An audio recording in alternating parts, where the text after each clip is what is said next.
Hello and welcome to my kitchen. In this video, I'm going to share with you a really simple and absolutely delicious recipe on how to make old-fashioned ginger nut or ginger snap biscuits. And I'm going to apologize in advance because once you try this recipe, you're going to get addicted. They're so delicious and it's very simple to make. This recipe comes from my mother-in-law, and she actually found this recipe a very long time ago when she first bought her KitchenAid or Kenwood Chef, one of those gadgets, and this recipe came in a booklet, the recipe booklet that comes with that machine, and this was the best recipe in there, and it's absolutely a winner. So let's get cooking. Alright, so I'm going to start off with a tip for you. Whenever you're baking anything like cakes or biscuits, it's always best to measure your recipes using a weighing scale. So if you don't have a weighing scale like this, then you can go onto my website, and in my store I've got a couple that I recommend from Amazon. So definitely try and weigh your ingredients, but I do have these ingredients measured out in cups and tablespoons and teaspoons as well for your convenience. So the first thing we're going to do is to mix up all the dry ingredients. And for that, I've got 285 grams or 2 cups of self-raising flour. And to that, I'm going to add 70 grams or about a half a cup of soft brown sugar, along with 70 grams or about a third of a cup of caster sugar, and 1 teaspoon of baking soda, and 7 teaspoons of ground ginger powder. And I know that sounds like a lot of ginger, but you definitely need it, as these are ginger snap or ginger nut cookies, and they have to have that gingery flavor in them. So mix up these dry ingredients with a whisk. Right, so that was very simple, and the next step is very simple also. So I've got my butter measured out here, and I've got a small heavy bottom saucepan here. You can actually use any saucepan, and what I'm going to do is I'm going to heat up the pan on a medium low heat, and we're just going to gently melt the butter until it's almost melted.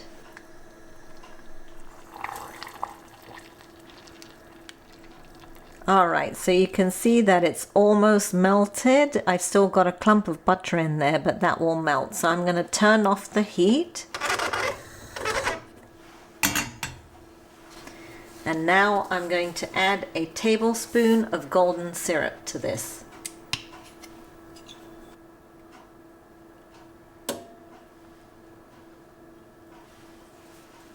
Now that the butter has melted and we've added the syrup in there, we're going to add this to the dry mixture.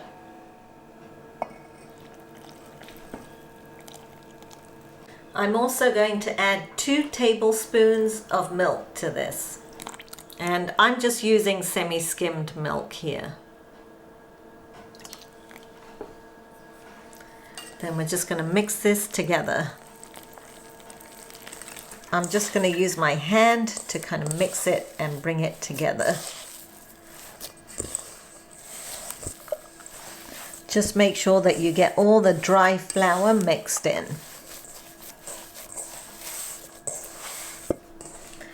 So once you've mixed up the dough, the next thing to do is shape them into balls. But before I do that, I'm actually going to preheat my oven to 160 degrees centigrade.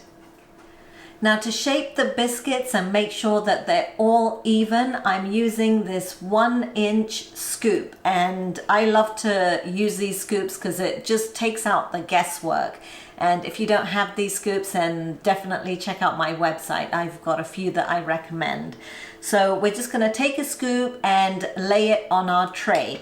And I have actually prepared my tray with some parchment paper. You can use grease-proof paper or use a silicone liner, it's your preference. I like parchment paper, so I always line my trays with parchment paper because I find that the biscuits or anything I bake on there, it just doesn't stick. It works like magic. And I get mine from Costco. Gotta love Costco. All right, so let's start shaping the biscuits.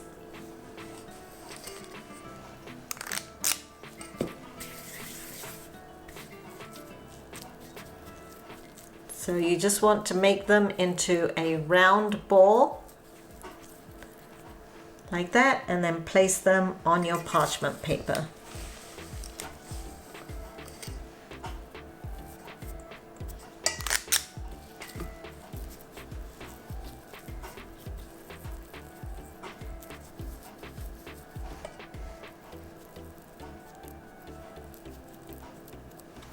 And these dough balls are about 1 inch in size, but they will expand once they're baked to about 2 inches. So you want to make sure that you give the biscuits plenty of room to expand.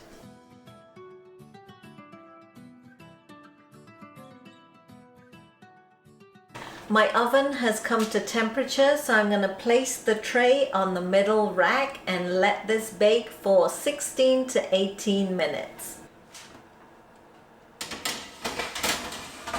So now, even though my next tray is ready, I do like to just bake one tray at a time so that the biscuits bake evenly and brown evenly as well.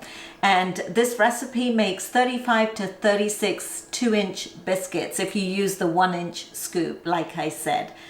And that gives me time to make a cup of tea. The biscuits are coming along really nicely and they've been baking for about 16 minutes now. I'm going to give it another minute or two just so that they turn out really nice and golden.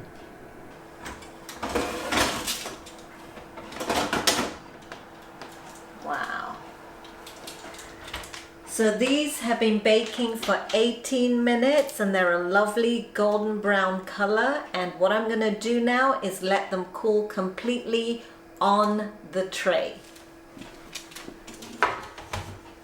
And I'm going to pop my next tray into the oven.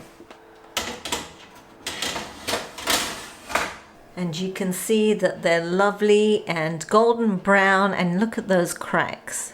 That's exactly how it's supposed to be, and they smell absolutely amazing. So by letting the biscuits finish off cooling on the tray, I'm actually allowing it to complete the cooking process. And that helps also to make them really nice and crisp. To store the cookies, you just need to let them cool completely and then put them into a biscuit container, or any airtight container will work.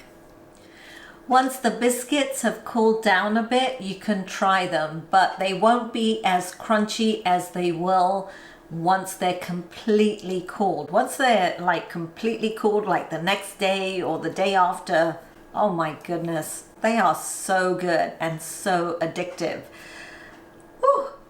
All right, I've got a nice big batch of cookies here that I'm just going to share with some of my family and friends. Otherwise, I will end up eating all of them.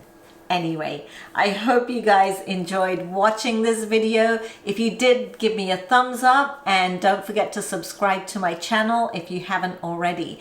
And if you try this recipe and you like it, then definitely share it with your friends and family so they can enjoy it too. I'll see you all soon for some more cooking inspiration.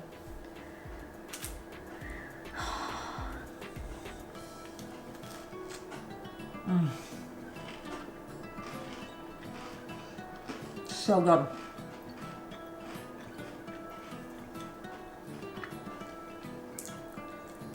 Mmm.